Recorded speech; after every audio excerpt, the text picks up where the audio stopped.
শুভেচ্ছা জনালো ছোৱালী হৈছে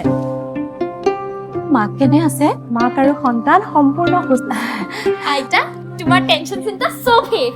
মাইনা হৈছে চিন্তা কি তহঁতে নাজানো সন্তান জন্ম দিয়াৰ সময়ত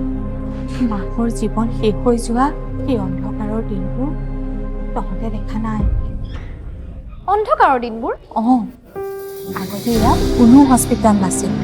যি আছিল তাত একোৱেই সুবিধা নাছিল না ডাক্তৰ না দৰৱ পাতি না বিচনা সাধাৰণ মানুহৰ জীৱনৰ কোনো মূল্য নাছিল অসমৰ জনতাই সেই দিনবোৰ কেতিয়াও পাহৰিব নোৱাৰে